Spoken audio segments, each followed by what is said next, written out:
सटीक चीजें बताएंगे उन्हीं में से आएगा, ये मैं जानता हूँ स्टूडेंट्स। पूरा बात करेंगे अंत तक, A to Z बात करेंगे, ठीक है।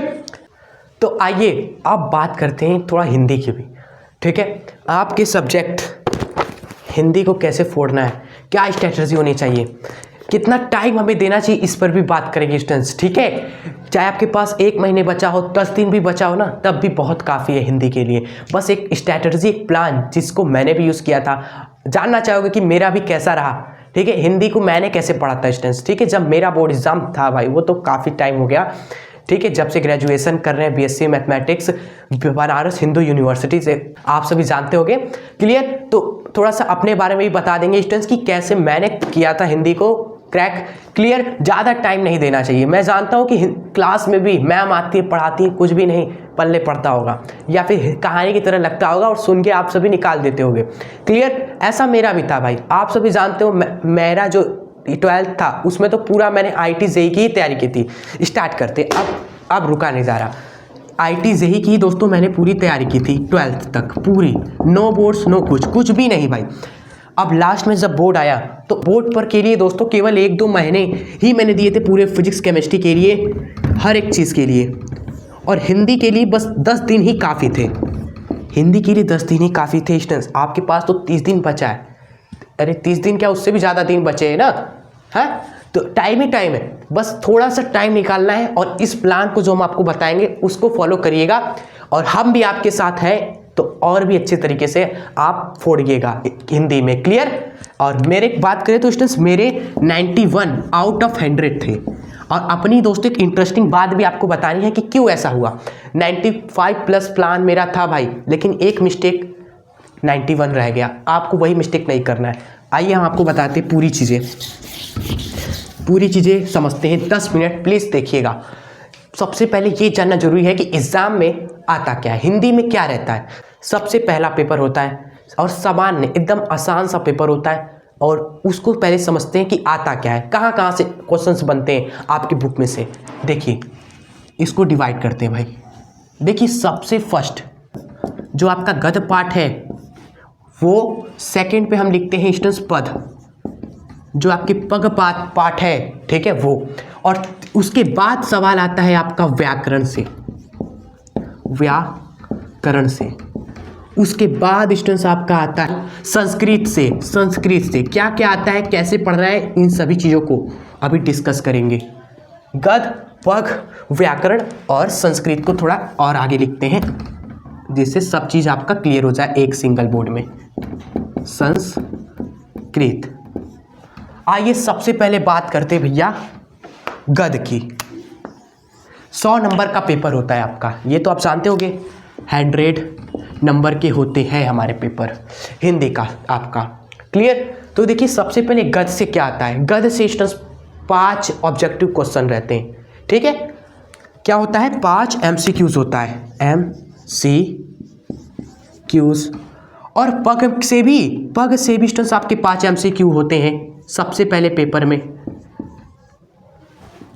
हाँ। और उसके बाद क्या होता है, उसके बाद आपको एक गद्यांश देगा, ठीक है, अथवा रहता है, 2 गद्यांश देगा अथवा में, और पग में भी आपको 2 पद्यांश देगा अथवा में। अब यहीं पर हो जाएगा आपके साथ गेम, अगर आपने अभी ध्यान से नहीं सुना। 5 MCQ, गद्यांश, पद्यांश, और इसी को ही अगर आप सॉल्व कर दोगे तो 40 नंबर यहीं पर आपको मिलते हैं। और मैक्सिमम स्टूडेंट्स 40 नंबर नहीं ले पाते, पूरा नहीं ले पाते। यहीं पर दोस्तों आपको थोड़ा सा मेहनत करना है, बाकी व्याकरण, रस, छंद, अलंकार सब पढ़ते जाते हैं, यहाँ पर थोड़ा सा फोकस करना है माइंड के साथ, ठीक है। आइए बताते कैसे पूरा का पूरा 40 नंबर आप ले सकते हो भाई, ठीक है। देखिए गद्य में आप सभी जानते हो कितने चैप्टर है, बहुत है, 5-6 चैप्टर्स होंगे, लेकिन आपको कौन सा चैप्टर पढ़ना है हम बताते हैं भाई। पिछले 5 साल के पेपर्स देख चुका हूँ स्टूडेंट्स, तो हम जो बता रहे हैं उन चैप्टर को ही आपको पढ़ना है, गद्यांश उसके, ठीक है। और कौन से गद्यांश पढ़ने हैं ये भी हम आपको बता चुके हैं, हमारे चैनल पर ही आप जाएंगे देखेंगे 12th हिंदी 2025, उसमें हमने बता रखे गद्यांश कौन कौन से पढ़ने हैं। और चैप्टर कौन सा है, देखिए सबसे पहला चैप्टर, सबसे फर्स्ट चैप्टर जो है वो है आपका राष्ट्र का स्वरूप। सेकेंड चैप्टर है हमारा, सेकेंड चैप्टर है आपका, सेकेंड चैप्टर है अशोक के फूल। एंड थर्ड चैप्टर भी सुन लीजिए, यहाँ तक आ गए हैं तो थर्ड चैप्टर है आपका भाषा तथा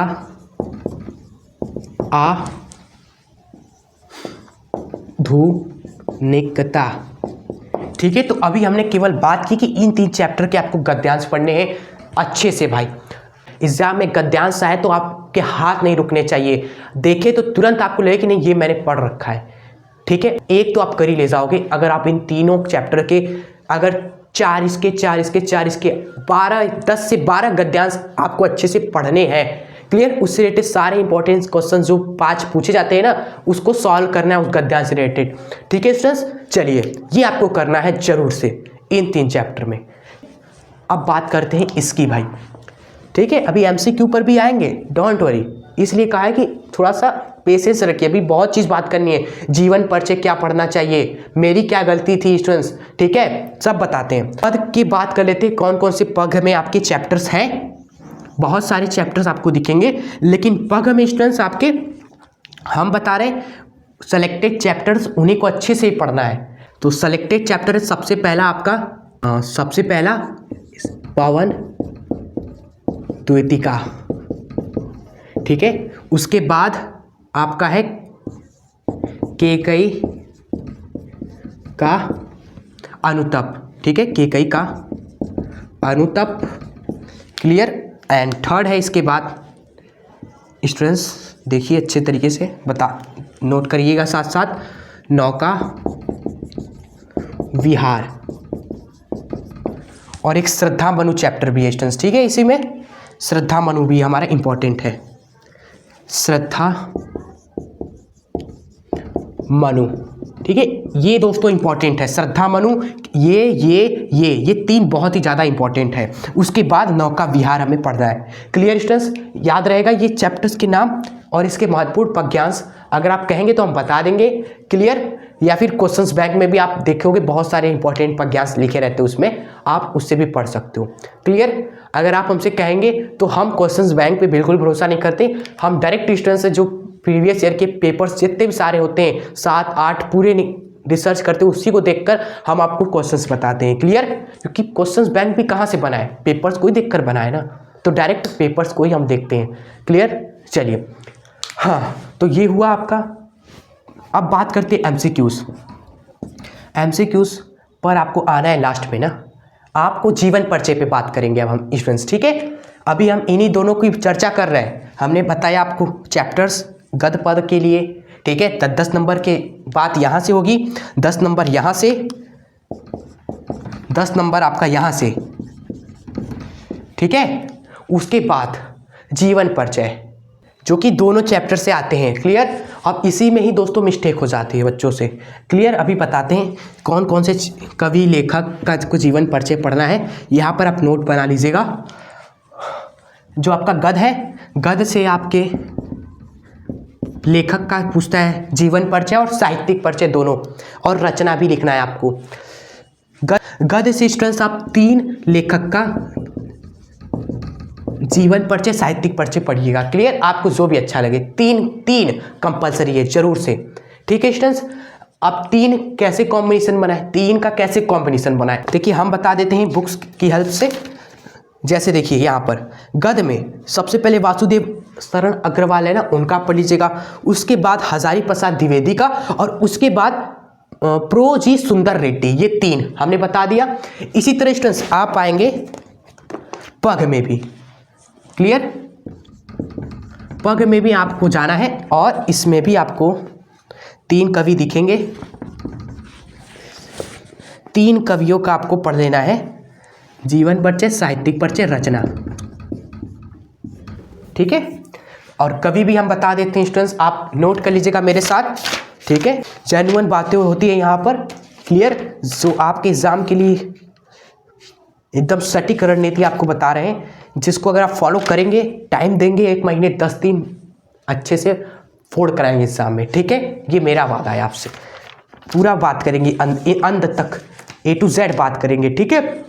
देखिए आप सबसे पहले पढ़ लीजिएगा, मेरे हिसाब से आप अयोध्या सिंह उपाध्याय हरिओं जी का पढ़ सकते हैं, उसके बाद आप जयशंकर प्रसाद जी का पढ़ सकते हैं और रामधारी सिंह दिनकर जी का, ठीक है। 3 कॉम्बिनेशन हमने बताया, आपको भी अगर दूसरा अच्छा लग रहा है तो आप पढ़ लीजिएगा, कोई दिक्कत नहीं, लेकिन 3 याद रहे, ठीक है, उससे ज़्यादा ना उससे कम।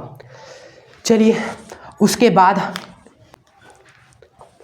और एमसीक्यूज जो होते हैं ना स्टूडेंट्स, 2-3 एमसीक्यूज तो यहीं से आते हैं, जो आप लेखक पढ़ोगे रचना पढ़ोगे उनकी रचना में से ही एमसीक्यूज बन जाता है। इसमें खुद ही पेपर्स आप देखोगे तो पूछ लेगा स्टूडेंट्स की कामायनी किसकी रचना है, तो इसमें आप जयशंकर प्रसाद जी का जीवन परिचय पढ़े हो तो बता देंगे कामायनी इनकी रचना है, ठीक है। पूछेगा द्विवेदी युग के कौन कवि है, आपको पता है जयशंकर प्रसाद जी द्विवेदी युग के भी कवि हमारे हैं, तो आप जब जीवन परिचय पढ़ोगे तो खुद ही पता चलता रहेगा अच्छी से, तो एमसीक्यूज तो थोड़ा यहाँ तैयार हो जाएगा। क्लियर स्टूडेंट्स, जो 5-5 नंबर का खेल है पहले वो तो देख लें, जो फिक्स आना है इसमें ही मिस्टेक ना हो पहले ये तो देख लें।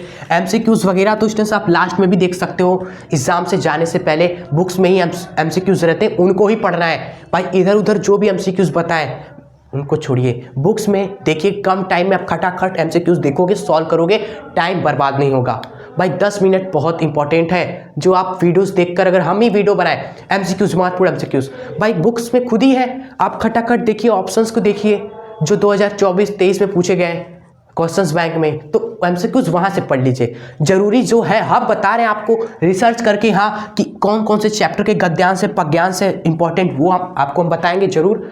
क्लियर भाई, एंड गद हो गया, पग हो गया, जीवन परिचय गद्यांश यही आता है, एमसीक्यू आता है। क्लियर, चलिए तो गद और पग आपका यहाँ पर खत्म। जी हाँ, यहाँ पर खेल खत्म। जैसे ही आपने गद्यांश देखा, पद्यांश देखा, जीवन परिचय 3 कवि 3 लेखक देखा, ठीक है, और साइड में एमसीक्यू सॉल्व किए आप सभी ने। क्लियर, 50 एमसीक्यूज जो क्वेश्चंस बैंक में है 2024, 23, 22 के, उनको सॉल्व किया, खत्म, ये पार्ट आपका फिनिश स्टूडेंट्स। अब आप सभी इंटर करोगे in the battle ground of व्याकरण, और संस्कृत में टेंशन मत लीजिए, हम बताते हैं आपको, सटीक चीजें बताएंगे, उन्हीं में से आएगा, ये मैं जानता हूँ स्टूडेंट्स। इतना मेहनत और रिसर्च जो है 2-3 सालों से जो मैं कर रहा हूँ आप सभी के लिए ही, उसी मेहनत का रिजल्ट है कि आपको सटीक चीजें बताएंगे, उन्हीं में से एग्जाम में फंसेगा, ठीक है। आइए, चिंता मत करिए, हम है ना, बस आपके लिए गद्यांश पद्यांश से रिलेटेड वीडियो मुझे बस बना देना है, बाकी व्याकरण, रस, छंद, अलंकार, मुहावरे, लोकंतियां, पंक्तियां, अनेक वाक्य के एक शब्द, पर्यायवाची, विलोम शब्द, ये सब आप सभी निपटाई दोगे भाई। 5 सालों से हर साल पेपर में पूछा जाता है स्टूडेंट्स, 8, 9, 10, 11 और ये 12, तो इसमें तो टेंशन ही नहीं होनी चाहिए। टॉपिक्स हम बता देते हैं। व्याकरण में आपका हो गया सबसे पहले रस, ठीक है, छंद, ये सब टॉपिक्स आपको पढ़ने, और अलंकार फिक्स आना ही है इससे सवाल। उसके बाद आप पढ़ेंगे स्टूडेंट्स, देखिए मुहावरा, ये तो बिना पढ़े मुहावरे हो जाते हैं, मुहावरे और लोकंतियां, ठीक है। चलिए उसके बाद आप देखेंगे पत्र लेखन, भाई पत्र लिखना, और पत्र किस पे लिखना है अभी बता रहे हैं आपको, और निबंध किस पे लिखना है आपको सीखना है, वो भी आपको बताते हैं। सबसे पहले देखिए रस, टाइम वेस्ट नहीं करेंगे स्टूडेंट्स, आपके सामने इंपॉर्टेंट रस है, उनको ही आपको पढ़ना है विथ एग्जाम्पल। क्लियर, उसके बाद आइए देखते छंद। छंद में स्टूडेंट्स आपको बस 2 ही छंद पढ़ने हैं जो आपके सामने हैं। क्लियर, स्क्रीन पर आपको दे दे रहे हैं, टाइम वेस्ट कम हो जिससे। और अलंकार, अलंकार में कौन कौन से अलंकार आपको पढ़ने हैं ये भी आपके सामने दिख रहे होंगे, स्क्रीनशॉट ले लीजिएगा, और बुक में जाकर ये सब टिक कर दीजिएगा कि हाँ रस में ये, छंद में ये, अलंकार में ये पढ़ना है, जिससे प्लान आपका सही रहे कि हम जैसे ही व्याकरण में पहुंचेंगे तो रस में ये पढ़ लेंगे, छंद में ये पढ़ लेंगे और अलंकार में ये पढ़ लेंगे। मुहावरा बिना देखे खो जाएगा। पत्र कौन कौन किस पे लिखना है, देखिए पत्र स्टूडेंट्स आपका आता है सफाई पे लिखिए पत्र, ठीक है। उसके बाद पत्र पूछ लेता है आपके शिक्षा ऋण हेतु पत्र लिखिए। क्लियर, बैंक से आपको शिक्षा ऋण चाहिए, उस पर पत्र लिखिए। छुट्टी के लिए एक आध बार पूछ लिया गया था पत्र लिखना। क्लियर, तो इन टॉपिक्स पे आप क्वेश्चंस बैक में भी दिए हुए हैं, ठीक है। ज़्यादा टाइम वेस्ट नहीं करना है, जो दिया है सामने हमारे, तो उसमें क्या ही हम आपको बताएं, सामने ही क्वेश्चन बैंक में ये टॉपिक्स हैं, सफाई के लिए, बैंक ऋण के लिए, हाँ आपको अध्यापक बनना है, इन 3 पर आपको पत्र पढ़ना है, ठीक है, अच्छे से क्लियर, उससे बाहर नहीं आने वाला, दिमाग खोल लीजिए भाई। साइंस के स्टूडेंट है, जेन्युइन बात करेंगे जहाँ से एग्जाम में सवाल आएंगे, ठीक है। अब आगे देखते हैं निबंध। हाँ, इसके लिए हम है ना, क्वेश्चन बैंक में जाओगे दिमाग खराब हो जाएगा। हम आपको बताते हैं कौन कौन से टॉपिक्स पढ़ने हैं, और हमने ये सेलेक्ट किया है दोस्तों टॉपिक्स, 5-6 टॉपिक्स, इससे भी ज़्यादा हो सकते हैं। आप स्क्रीनशॉट लीजिए, इन निबंध को अच्छे से पढ़िएगा, याद नहीं पढ़िएगा। और निबंध कैसे लिखना है भाई, अगर नहीं भी आए तो भी लिखना है, रुकना नहीं है। एग्जाम में लास्ट में 3-4 पेज आप लिखिएगा निबंध आराम से भाई, ठीक है। एग्जामिनर को दिखाइए कि आपने निबंध में कैसे निबंध लिखा, हेडिंग दिखाइएगा। स्टूडेंट्स हेडिंग देखता है और आपने क्या अंदर जो लिखा उससे कोई मतलब नहीं रहता है, लेकिन हाँ अच्छा ही लिखिएगा, थोड़ा सा पढ़ के जाइएगा जिससे आप लिख पाओ, अंदर हेडिंग के अंदर भी लिख पाओ चीज़ें, ठीक है। तो निबंध भी देख लिया, रच छंद अलंकार ये खत्म, ज़्यादा टाइम नहीं लगना चाहिए व्याकरण में आपको। अब आएंगे संस्कृत पे भाई। संस्कृत में स्टूडेंट्स सब क्या क्या चीज़ें आती हैं इसको देखते हैं। संस्कृत में आपका आता है एक संस्कृत का गद्यांश, और संस्कृत का गद्यांश आता है और श्लोक भी आता है, और अथवा भी रहता है, इन सभी पर अथवा रहता है। गद्यांश पर अथवा रहेगा, श्लोक पे अथवा रहेगा। तो गद्यांश आपको कहाँ से दिखेगा, आपको दिखेगा संस्कृत भाषाय महत्तम, ये चैप्टर है, गद्यांश पढ़ लीजिए, इन्हीं में से दिखेगा आपको, ठीक है। चलिए, उसके बाद ही कोई चैप्टर आपको पढ़ना हो तो ही पढ़िएगा, लेकिन आता है यही से, संस्कृत भाषा महत्तम चैप्टर से गद्यांश आते हैं, और वो भी अथवा में रहता है भाई, ठीक है। तो उससे तो फिक्स है आना ही है, तो उसी चैप्टर के गद्यांश आप पढ़िएगा। आप कहेंगे तो हम भी पढ़ा देंगे, उसमें कोई दिक्कत नहीं है, लेकिन क्या ही करना है भाई, संस्कृत का हिंदी देखना है बस आपको, बस और कुछ नहीं, और संदर्भ के साथ लिखना है। जो गद्यांश है, श्लोक है, इसका अनुवाद लिखने से पहले स्टूडेंट्स बिफोर आपको संदर्भ लिखना है, ये भूलिएगा मत। यहाँ पर संदर्भ भी लिखना है, यहाँ पर 1 नंबर मिलता है, 1 नंबर की, ठीक है स्टूडेंट्स, 1 नंबर मिलता है। कैसे लिखते हैं, हमें नहीं आता संदर्भ, देखो सिंपल सी बात है, जैसे आप लिखते हो ना व्याख्या करना संदर्भ, उसी तरह इसको भी लिखना है कि ये जो हमारा संस्कृत का श्लोक है वह हमारे पाठ्य पुस्तक हिंदी की संस्कृत दिग्दर्शिका के अध्याय संस्कृत भाषा महत्तम से लिया गया है, ठीक है। ऐसे संदर्भ लिखना है आपको, ठीक है। इसी तरह श्लोक आ जाएगा। श्लोक कहाँ से आता है, सुभाषी रत्नानी, इस चैप्टर से श्लोक आपके आते हैं, ठीक है। बहुत सारे श्लोक है इस सुभाषी रत्नानी में, और कुछ ही आपको सिलेक्टेड 6 से 7 ही श्लोक आपको पढ़ने हैं, ठीक है। अगर आप कहेंगे तो हम इसको निपटाने के बाद श्लोक भी आपको बता देंगे, या फिर आपके पास टाइम कम है तो आप क्वेश्चंस बैंक को फॉलो कर लीजिएगा, ठीक है। लेकिन हम जब बताएंगे आपको श्लोक, तो हम सोच रहे हैं कि ऐसे बताएंगे कि आपको अच्छे से उस वीडियो में ही सारा चीज़ क्लियर हो जाए, याद हो जाए, इसलिए हम कह रहे थे। नहीं तो आप क्वेश्चन बैंक से भी पढ़ सकते हो, क्लियर, कोई दिक्कत नहीं है। सेलेक्ट कर लेना कि 2024-23 में सबसे ज़्यादा कौन आ रहा था, उसको सेलेक्ट करके उन श्लोक को पढ़ लीजिएगा आप सभी, सुभाषी रत्नानी चैप्टर से, ठीक है। और बात करें कहानी की, तो कहानियाँ आपको बस 2 ही पढ़नी है, ठीक है। एक पंचलाइट, दूसरा आपका है बहादुर कहानी, ठीक है। जैसे दादी माँ कहानियाँ सुनाती थी वैसे इनको भी सुन लीजिएगा, ये तो आना तय है, जो तय है उसको तो तय कर लीजिएगा, जरूर से पढ़ लीजिएगा। और खंड काव्य की बात करें तो वो आपको जिला के अनुसार पढ़ना होता है, आप किस जिले से हैं, वाराणसी से है, देवरिया से है, कहाँ से है, गाजीपुर, ये आप डिसाइड करिए पहले। उसके बाद स्कूल से ही पता कर लीजिए, या फिर आप हमसे कमेंट बॉक्स में बता दीजिए, हम खुद ही सर्च करके आपको बता देंगे आपको कौन सा खंड काव्य पढ़ना है, क्लियर। एक आपका नया चीज़ ऐड हुआ है 2024 में, आने लग रहा है अपठित गद्यांश, यानी कि बिना पढ़ने वाला, अनसीन पैसेज जैसे इंग्लिश में होता है, हिंदी में एक आ रहा है अपठित गद्यांश, ठीक है, बिना पढ़ने वाला गद्यांश। तो वो बिना पढ़े ही आप करो, उसमें कोई हार्डनेस नहीं होगी, आप आराम से कर ले जाओगे वो वाला सवाल, तो ठीक है। पढ़िएगा, पेपर्स भी जरूर सॉल्व करिएगा स्टूडेंट्स, 2024 के करिएगा अच्छे तरीके से 2-4, फिर उसके बाद एग्जाम में बैठिएगा। और टाइम आप डिसाइड कर लीजिएगा कि आपको कितना टाइम देना है इसमें, ठीक है स्टूडेंट्स। सबसे ज़्यादा टाइम आपको यहाँ पर और इस पर देना है, इसमें ज़्यादा टाइम देना है स्टूडेंट्स, ठीक है, क्लियर। मान लो 10 दिन इसको, 10 दिन इसको दिया और 5 दिन इसको, 5 दिन इसको, 30 दिन में 1 महीने में खत्म भाई। क्लियर। और हर दिन 2 घंटे 1 घंटे आप अपने से डिसाइड करके पढ़िएगा। फिजिक्स, केमिस्ट्री, मैथ, बायोलॉजी आप उसको मेजॉरिटी रखिएगा। ये है पूरा प्लान, स्ट्रैटेजी, जिससे आप फॉलो करके आप आराम से पढ़ाई कर सकते हैं। और हम क्या मेहनत करेंगे आपके लिए, क्या हम मदद कर सकते हैं, हम आपको गद्यांश पद्यांश हर एक चैप्टर के बता देंगे। क्लियर। जो कि 12th हिंदी 2025 के प्लेलिस्ट में वीडियोस आपकी रहेगी, उसी में जाकर आप गद्यांश पद्यांश देखिएगा, इंपॉर्टेंट महत्वपूर्ण वाले।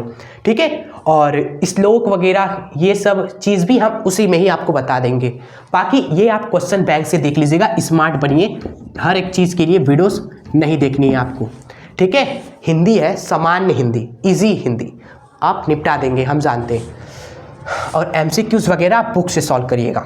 चलिए, तो ये है पूरा स्ट्रैटेजी, प्लान, जो भी आप कहो।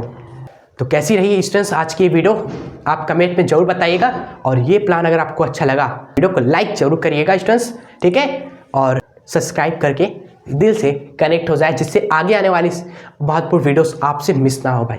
ठीक है। सो मिलेंगे उस वीडियो में, तब तक के लिए जय हिंद, वंदे मातरम।